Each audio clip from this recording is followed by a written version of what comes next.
Sesaat lagi Anda akan menyaksikan indahnya Ramadan yang dipersembahkan oleh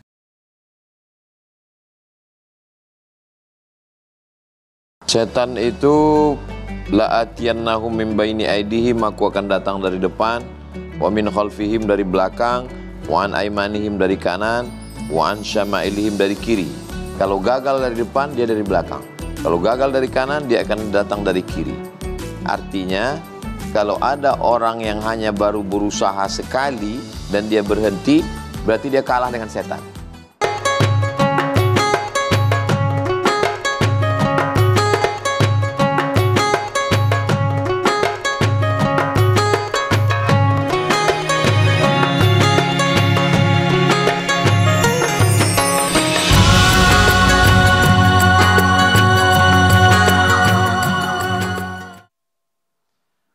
Bismillahirrahmanirrahim. Assalamualaikum warahmatullahi wabarakatuh.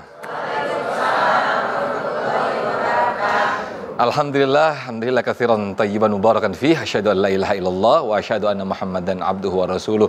Masya Allah, tabarakallah, indahnya Ramadan kembali hadir menemani santap sahur Anda di pagi hari ini. Tidak terasa ya pemirsa ya, sebentar lagi Ramadan akan meninggalkan kita.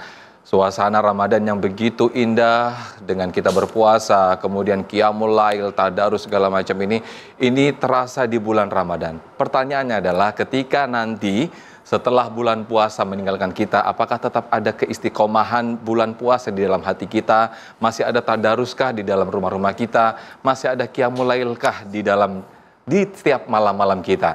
Nah, kita akan bahas di pagi hari ini menjaga keistiqomahan setelah berpuasa. Alhamdulillah, para jamaah di sini sudah siap dan juga saya akan menyapa langsung Ustadz Abdul Somad. Assalamualaikum Ustadz. Waalaikumsalam. Sehat Ustadz? Alhamdulillah sehat. Dan juga sahabat Ustadz Abdul Somad, Kiai Haji Haris Hakam. Alhamdulillah. Alhamdulillah, Yai.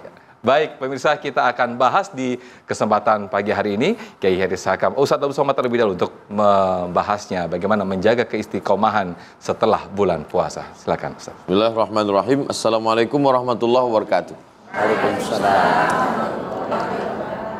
Apa kabar Bapak Ibu semua, sehat? Alhamdulillah. Alhamdulillah, jamaah TV One yang ada di studio, yang ada di rumah, yang sedang menantikan keberkahan dari Allah Subhanahu wa taala. Kita masih bersama dengan guru kita semua, Al-Mukarram Kiai Haji Haris Hakam. Mudah-mudahan selalu senantiasa berkah ilmunya untuk kita semua insyaallah. A'udzubillahi minasyaitonirrajim. Innal ladzina qalu rabbuna Allah, orang yang berkata Rabbku Allah, tsumma istaqamu, kemudian mereka istiqamah, tatanazzalu alaihimul malaikah, maka Allah menurunkan malaikat. Malaikat itu membisikkan ke hati mereka berkata, alla takhafu, jangan takut, wala tahzanu, jangan sedih. Penyakit manusia yang mengerikan itu dua saja, tidak banyak. Bukan diabetes meletus, bukan asam urat, asam lambung, asam pedas. Pertama, terlalu takut. Yang kedua, terlalu sedih. Takut dan sedih itulah yang menyebabkan naiknya diabetes, naiknya gula darah, naiknya asam lambung. Terlalu takut, terlalu cemas, galau, gundah gulana. Maka kuncinya pada istiqamah. Kalau istiqamah, maka insya Allah Allah turunkan malaikat menenangkan hati. Karena malaikat mengatakan, Allah takhafu, jangan kau takut, wala tahzanu, jangan sedih. Depresi, terlalu sedih, kecemasan tingkat tinggi, semuanya obatnya ada pada istiqamah. Lalu kemudian setelah takutnya hilang, cemasnya hilang, diberikan Allah kegembiraan dalam hati. Karena malaikat mengatakan, wa abasyiru bil jannatil lati kuntum tu'adun, berbahagialah mendapatkan surga yang dijanjikan Allah Subhanahu wa taala. Allah kalau sudah berjanji dia tidak akan ingkar, karena Allah mengatakan innaka la tukhliful mi'ad. Tidak mungkin ingkar janji. Itu tuntunan dari Al-Qur'an. Bagaimana dengan hadis Nabi Muhammad SAW? Datang seorang sahabat minta nasihat ke Nabi, berikanlah aku nasihat yang kalau aku sudah dapat, aku tidak akan minta lagi ke yang lain, tapi nasihatnya singkat, padat. Kata Nabi, qul amantu billah tsumma istaqim. Katakan aku beriman kepada Allah, istaqim, istiqamahlah. Dan kita 17 kali meminta jalan orang yang istiqamah. perbuatannya namanya istiqomah, orangnya namanya mustaqim, jalannya adalah ihdinas siratal mustaqim. Mudah-mudahan kita mendapatkan jalan orang yang istiqomah. Amin. Ihdinas siratal mustaqim, berikan kami jalan orang yang istiqomah. Siratal ladzina an'amta alaihim, jalan yang sudah kau berikan kepada mereka. Siapa mereka? 4. Minan nabiyyin was-siddiqin was-syuhada was-salihin. Para nabi, orang yang benar siddiqin, orang yang mati syahid, dan orang-orang yang saleh. Wa hasuna ulaika rafiqa. Mereka adalah sebaik-baik teman, sebaik-baik sahabat, sebaik-baik yang akan bersama dengan kita nanti di surga Jannatul Firdaus insyaallah. Nah, bagaimana Allah membimbing kita supaya istiqomah Ramadan ini terbawa ke Syawal? Maka diantaranya diajarkan Nabi SAW, man shoma Ramadan, siapa yang puasa Ramadan, thumma atba'ahu sittan min Syawal, diiringi dengan puasa 6 hari di bulan Syawal, karena qasiyamid dahri, diberikan motivasi kamu dapat pahala seperti puasa setahun. Secara matematik memang dia 360. Puasa 30 hari ditambah 6, 36. Satu tahun berapa hari? 360. Satu harinya dibalas 10. Man jaa bil hasanati falahu asyru amsalha. Satu hari dibalas 10. Maka 30 tambah 6, 36 kali 10, 360. Kalau hitung-hitungan matematiknya. Tapi sesungguhnya hikmah di balik itu semua, Allah ingin ajarkan supaya kita jangan kebablasan. Kuda lepas kandang. Ketika makan pagi dipercepat jadi jam 4, makan malam dipercepat jadi azan maghrib, makan siangnya hilang, maka pada saat Idul Fitri hari pembalasan. Semua sakit hati nggak makan siang 30 hari dibalaskan. Hari pertama makan tanpa batas unlimited edition. Hari kedua bocor, mencret. Na'udzubillah. Maka ada beberapa jamaah yang langsung puasa sunat. Ibu puasa sunat, saya sebetulnya puasa sunat Pak Ustadz, tapi menghormati Sohibul Bait akhirnya saya makan juga. Kalau 1-2 hari nggak apa, 30 hari. Maka ini semua tujuannya supaya kita tetap mengingat momen-momen Ramadan. Allah bisa karena biasa. Jam 3 malam bangun, jam 3 bangun, jam 3 bangun. Kenapa bangun? Karena akan masak sahur. Enggak mungkin cuma masak sahur. Pasti dia sholat sunat wudhu dulu, sholat sunat taubat dulu, sholat sunat tahajud, sholat sunat witir. Mungkin tadi sudah witir setelah tarawih, la witrani fi lailatin, enggak boleh witir 2 kali dalam satu malam. Dia enggak witir lagi, dia hanya sholat sunat hajat. Setelah itu baru masak. Sesungguhnya ada pelajaran di balik itu semua. Mata akan terbiasa nanti terbangun, matanya terbiasa tapi hawa nafsunya kuat. Maka wa minal laili, dari sebagian malam, fatahajjad, lawan kantukmu untuk bertahajud. Jadi sesungguhnya Allah mengajar kita proses pembiasaan diri. Terbiasa bangun malam, terbiasa tidak makan siang, dilanjutkan dengan puasa 6, dilanjutkan dengan puasa Senin Kemis, dilanjutkan lagi dengan puasa Nabi Daud. Ahabbus shaum ilallah shaumi Daud. Puasa yang paling disukai Allah puasa Daud. Yasumu yauman, puasa sehari. Wa yuftiru yauman, makan sehari. Puasa sehari, makan sehari. Jauh berjalan banyak dilihat, lama hidup banyak dirasa, banyak ketemu orang macam-macam. Saya ketemu dengan orang yang ketika saya sampai di rumahnya makan siang, lalu kemudian silakan Ustadz Somad, saya puasa. Bapak puasa apa? Puasa Daud. Saya puasa dahar Pak Ustadz. Puasa dahar itu makan ya. Sunda. Orang Sunda. Sunda. Ini ad-dahru maksudnya puasa sepanjang tahun. Jadi dia puasa sepanjang tahun. Sudah lama Pak Bapak puasa dahar ini? Sudah 2 tahun. Sudah 20 tahun Pak Ustadz. Masya Allah. Nama nggak boleh disebut, jaga kode etik jurnalistik. Orangnya hidup, sehat, segar, bugar sampai sekarang. Puasa 20 tahun, tetap sehat walafiat. Walaupun ulama ikhtilaf tentang puasa ad-dahar ini, tapi beberapa sahabat Nabi melaksanakannya, diantaranya Ummul Mukminin Aisyah radhiyallahu anha. Beliau setelah Rasulullah SAW meninggal, sampai meninggal dia puasa dahar, sehat. Dan kemudian di antara sahabat Nabi Abdullah bin Umar radhiyallahu anhuma, kalau mampu sanggup, tapi Nabi menganjurkan yang tidak ada ikhtilafnya puasa Daud. Andai tidak sanggup sama sekali 8 hari puasa Senin Kemis, enggak juga sanggup puasa 3 hari Ayyamul Bait. Nah, ini untuk melatih kita supaya istiqomah. Sesungguhnya sering mengikuti orang meninggal. Kalau ada orang meninggal, maka kita dianjurkan idza marida fa'udhu, kalau sakit kunjungi, wa idza mata fattabi'hu, kalau meninggal iringkan jenazahnya. Mengiringi jenazah itu sesungguhnya membuat kita istiqomah. Saya usahakan dalam sebulan ada jamaah sakit meninggal, usahakan datang, karena saya tidak ada yang menasehati. Ada guru kita alhamdulillah kiai menasehati, tapi kemudian kadang kita sengaja datang saya untuk malam tarawih supaya mendengarkan kultum Ramadan. Tiba-tiba pengurus masjid, alhamdulillah kelihatannya ada Ustadz Somad, kita minta memberikan kultum Ramadan.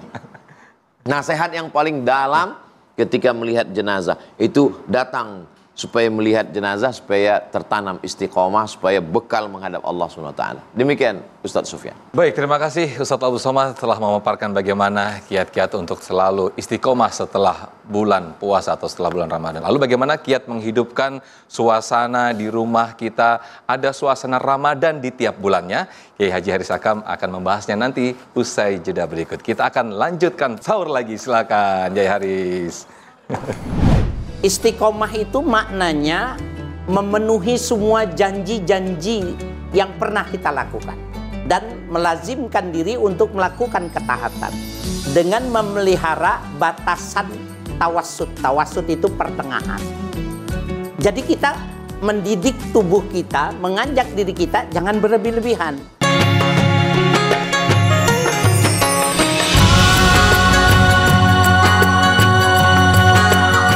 Baik, Masya Allah, tabarakallah, indahnya Ramadan kembali di hadapan Anda, terus menemani santap sahur Anda. Bagaimana untuk Anda yang belum bangun, ayo segera bangun untuk menyantap sahur, mumpung masih ada waktu sebelum datang waktu imsak atau azan subuh. Nah, di segmen ini, Kiai Haji Haris Akam akan menyampaikan kepada Anda bagaimana kiat-kiat untuk menghidupkan suasana Ramadan di tiap bulannya. Wah, banyak sekali orang bahkan ingin kalau bisa setiap bulan itu bulan Ramadan, Masya Allah. Ini dia akan disampaikan oleh Kiai Haji. Silakan Kiai Haji. Baik. Assalamualaikum warahmatullahi wabarakatuh. Waalaikumsalam warahmatullahi wabarakatuh. Alhamdulillahi wahdah, sadaqa wa'dah, wa nasara abdah. Wassalatu wassalamu ala sayyidina Muhammad ibn Abdillah wa alihi wa sahbihi wa mawala. La hawla wa la quwwata illa billah, amma ba'du. Guru kita Al-Mukarram Al-Ustaz Abdul Somad, Akhil Mahbub, ya Ustadz Sofyan, para asatiz, para ulama, dan para pemirsa dimanapun Anda berada. Yang disampaikan oleh guru kita itu sebenarnya sudah benar dan itu yang mesti kita gigit dengan geraham.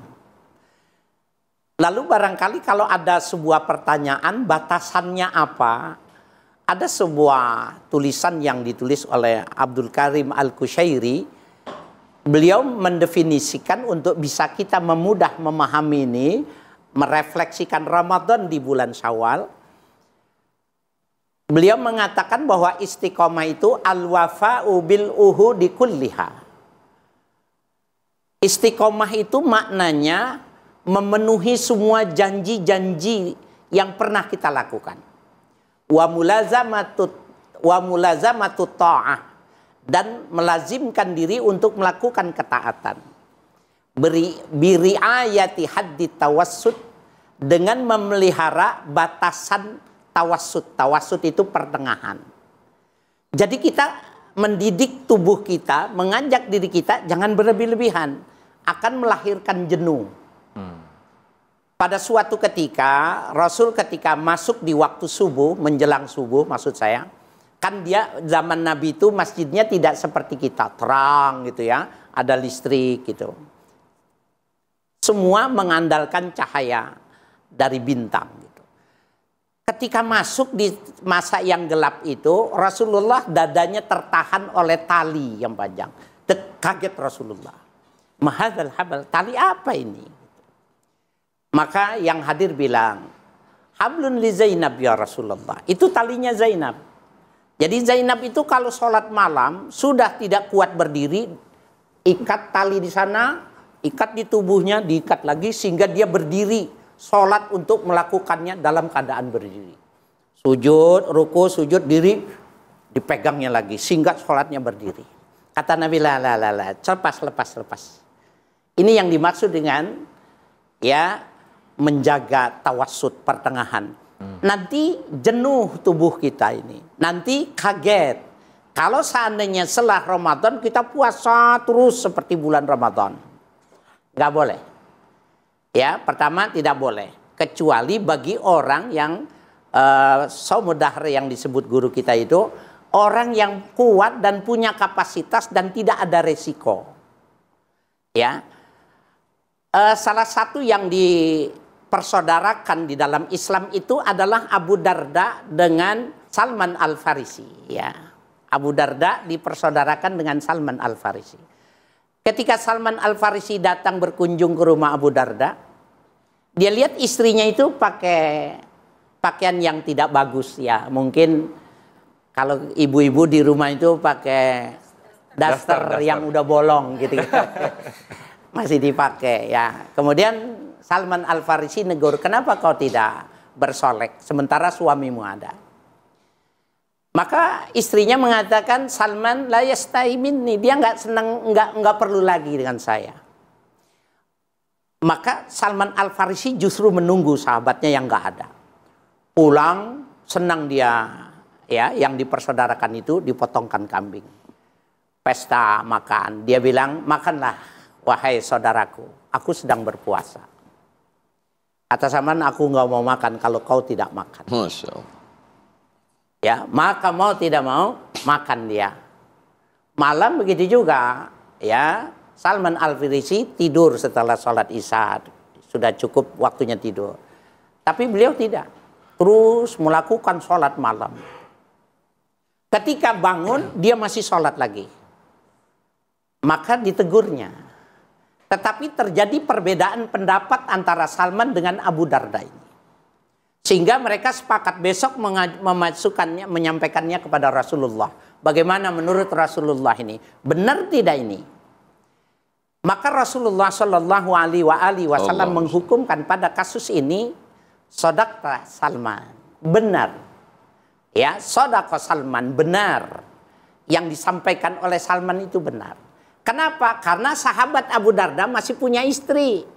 Sayyidah Aisyah ketika suaminya sudah meninggal, bagus. Begitupun sahabat-sahabat yang lain yang istrinya sudah tidak ada, bagus. Ibu kalau suaminya sudah meninggal, puasa. Puasa terus. Kendor dia syahwatnya. Tapi bapak kalau masih punya istri, jangan. Bergejolak dia. Nanti bisa pasang spanduk dia protes. Nggak boleh.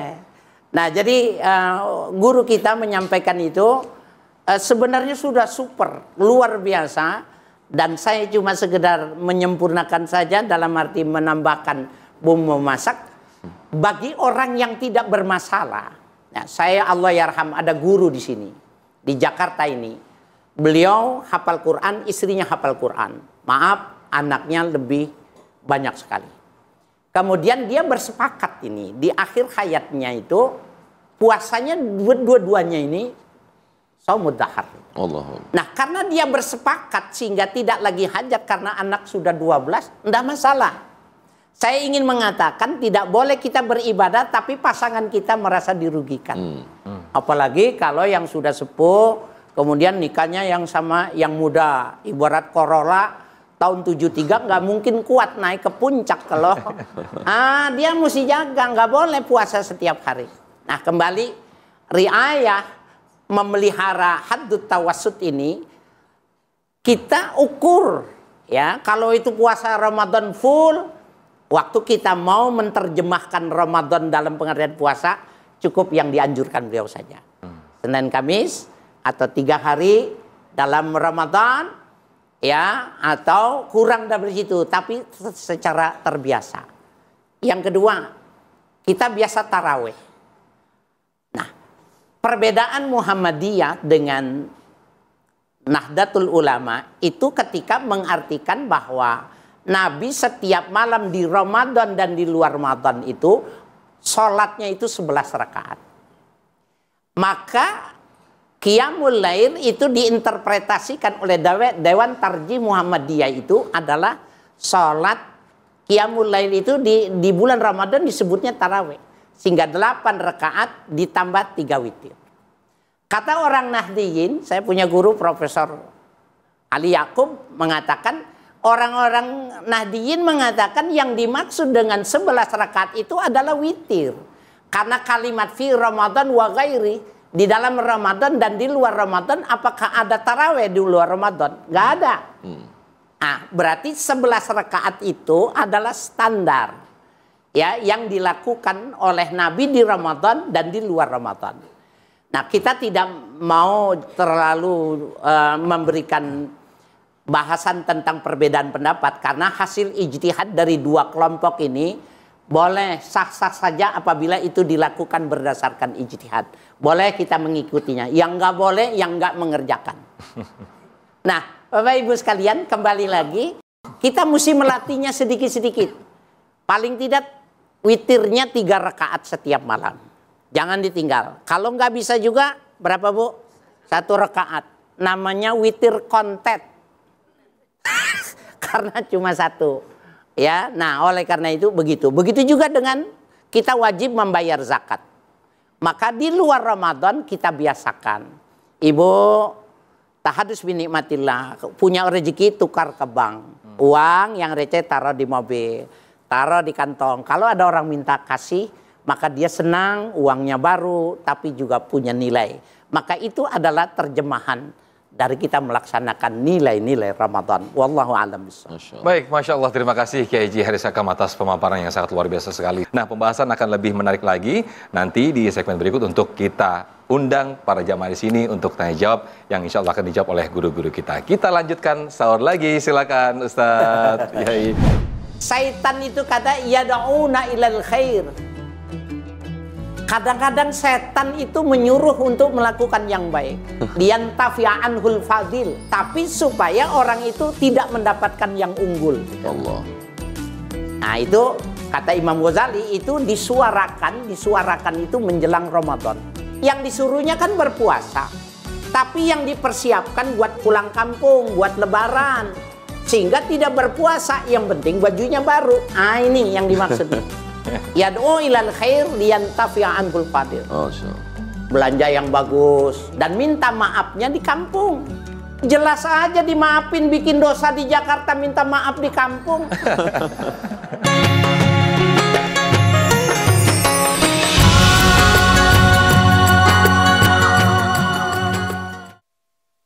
Baik, terima kasih pemirsa, masih di indahnya Ramadan. Masya Allah, tabarakallah, pemaparan dari guru-guru kita tadi bagaimana menjaga keistiqomahan setelah berpuasa. Menarik sekali, insya Allah mudah bisa kita lakukan ya di bulan-bulan setelah bulan puasa. Saya akan ajak para jamaah yang di sini. Siapa yang mau bertanya? Oke, Masya Allah, seru sekali ini. Ibu-ibu, saya ke ibu-ibu dulu. Silakan.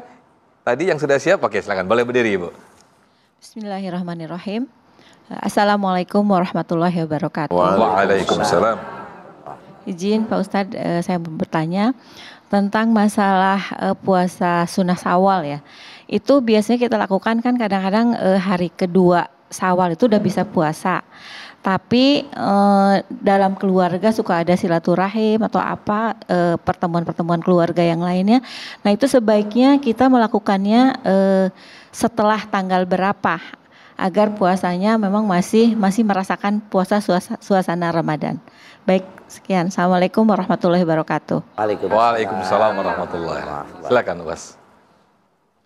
Man shoma Ramadan, siapa yang melaksanakan puasa Ramadan 29 atau 30 hari, summa atsba'ahu sittan min Syawal, setelah itu diiringi 6 hari di bulan Syawal, karena qasiyamid dahri, dapat pahala seperti puasa 1 tahun penuh. Mudah-mudahan kita mendapatkan kemuliaan ini insyaallah. Amin, amin. Adapun melaksanakannya tidak disebutkan mutataliyatin, tidak disebutkan bersyarat mesti berturut-turut.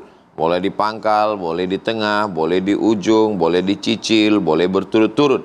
Apakah tanggal 2 Syawal kita boleh berpuasa? Maka tidak ada larangan berpuasa di tanggal 2 bulan Syawal. Adapun melaksanakan puasa ini tidak enak dengan tamu karena datang. Kalau ngajinya sama-sama faham. Saya pernah bertamu ke rumah jamaah, saya makan, jamaah Sohibul Baitnya nggak makan, saya nggak tersinggung. Dan tamu pernah datang ke rumah saya, dia puasa, saya makan, saya pernah makan, dia puasa, juga tidak masalah. Yang jadi masalah ketika kita nggak sama fahamnya. Nah, Muncullah istilah baru ngaji 2 hari itu pun di TV One udah seperti penghuni surga. Nah, jadi faman syaa falyasum, kalau kita sedang puasa sunat, saya datang bertamu ke rumah atau tamu datang ke rumah saya, maka pilihannya 2. Faman syaa falyasum, siapa yang mau melanjutkan puasanya silakan. Waman syaa falyuftir, siapa yang mau berbuka silakan, karena bukan puasa fardu, bukan puasa wajib. Kalau memang niatnya puasa sunat, maka siapa yang mau berbuka silakan. Kalau Ustadz sendiri gimana? Saya misal puasa dari rumah, bertamu ke rumah ibu, ke rumah bapak, sampai